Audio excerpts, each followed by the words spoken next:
warahmatullahi wabarakatuh. Waalaikumsalam. Alhamdulillah, marilah kita panjatkan puji syukur kepada Allah Subhanahu wa taala yang telah melimpahkan rezeki, rahmat, hidayah serta barokah yang Allah berikan kepada kita. Alhamdulillah, marilah kita juga bersyukur dikarenakan sekarang diberikan kenikmatan, diberikan rezeki yang berlimpah oleh Allah Subhanahu wa taala.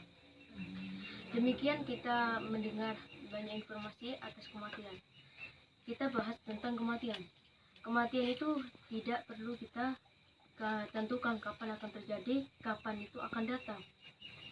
Karena Allah Subhanahu wa taala pernah berfirman, "Ya ayyuhan naqullaha barah ahtawa barajahi intum maqbatul umat."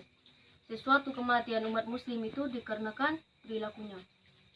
Terkadang kematian itu memang ada dua hal, antara ridha Allah dengan izin Allah. Ridha Allah memang itu berasal dari Allah, tetapi izin Allah yaitu berupa dengan guna-guna, santet, ataupun dengan selainnya. Begitupun dengan kita, kalau kita berdekatkan diri kepada Allah, jangan percaya dengan adanya santet, adanya guna-guna, tetapi kita percayalah adanya kekuatan Allah yang bersama kita, menyelamati kita, juga menjaga kita dalam kehidupan sehari-hari. Demikian juga kematian, para sahabat. Kematian itu jangan kita takutkan, tetapi kita awasi kematian kita. Karena kematian itu tidak bisa diduga dan tidak bisa ditunggu dan tidak bisa dipikir dengan otak. Jadi wa Allah tawayaku tawalla yadi ya wa faqwa tawabasyari in musyaqah tawatasyadi. Sesungguhnya kematian itu tergantung atas hak Allah. Terkadang kematian itu dibuat azab, memang dari Allah, ataupun dibuat teguran. Bisa juga dibuat karma. Jangan kita menganggap kematian memang dia sampai dengan waktunya. Tidak. Terkadang Allah Subhanahu wa taala pernah berfirman, "Atawaduhan tawahyaku antarhaku wa tawasyadu." Sesungguhnya aku akan mengambil suatu umatku dengan 3 hal. Apa itu? Dengan atas karmanya, dan yang kedua azabnya, dan yang ketiga apa? Dikarenakan perilakunya. Kalau kita tidak sholat, tidak ngaji, tapi lebih takut dengan kematian, lantas bagaimana kita tidak pernah sholat, tidak pernah ngaji, tidak pernah berzikir, tidak pernah ingat kepada Allah? Lantas bagaimana kita, ya Allah jangan sampai hamba merasakan kematian. Mungkin Allah Subhanahu wa taala akan memanggil kita lebih dahulu daripada kedua orang tua kita. Jangan takutkan umur kedua orang tua kita. Jangan takutkan umurmu. Jangan takutkan umur kedua orang tuamu, dan jangan takuti umur satu, yaitu apa? Keluargamu. Anak, istri, cucu, jangan takutkan atas kematian. Kematian itu tidak bisa dibeli dengan uang dan tidak bisa diukur dengan berpikiran manusia ataupun orang. Atawa tahwasyaku ta'antasyadu innallahi tamako wa tarawiyatu ilillah. Ucapkanlah puji syukur kepada Allah.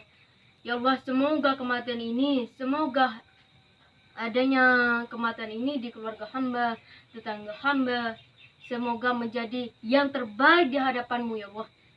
Yang terbaik untuk dirimu, yang terbaik bagi yang mendapatkan musibah, ataupun yang terbaik bagi tetangganya, ataupun bagi dirinya.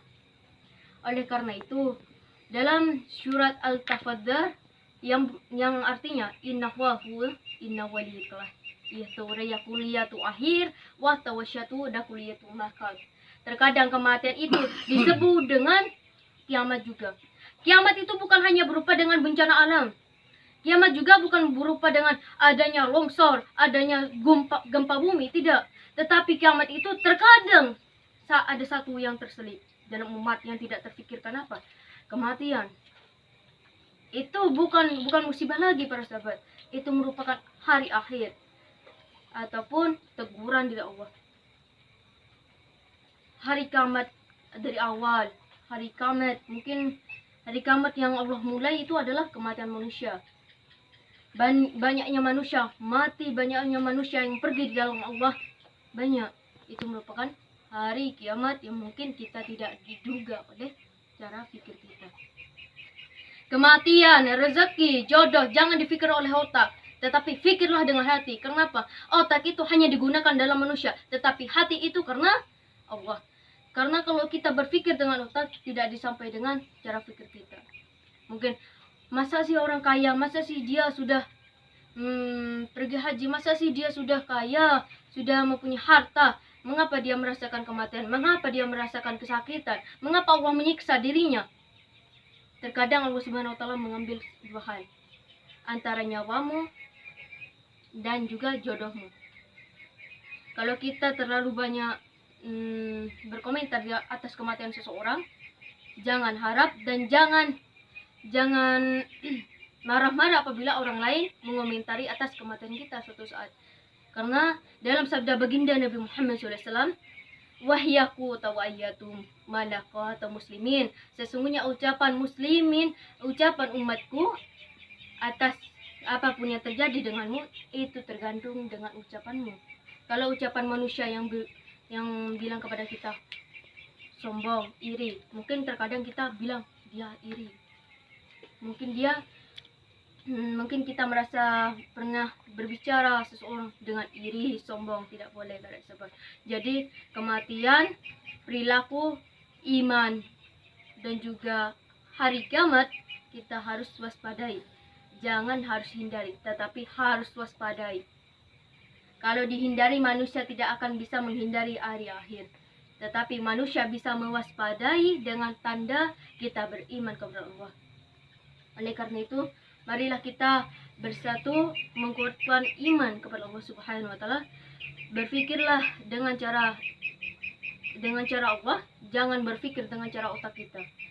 Marilah kita berdoa bersama-sama, semoga kita dijunjungkan oleh Allah Subhanahu wa Ta'ala, yang semoga rezeki kita dilimpahkan, semoga harta kita keselamatan dunia dan akhirat, serta rezeki yang tidak terduga-duga semoga kita datang hari ini, dan semoga juga kita merasakan kenyamanan, kenikmatan, keberkahan, hidayah serta syafaat oleh Allah Subhanahu wa Ta'ala. Amin amin ya rabbal alamin. Saya akhiri zahwatumah wa tu'alihi ibaraku wallah wa qayyutumah tu'ahli. Wassalamualaikum warahmatullahi wabarakatuh. Waalaikumsalam.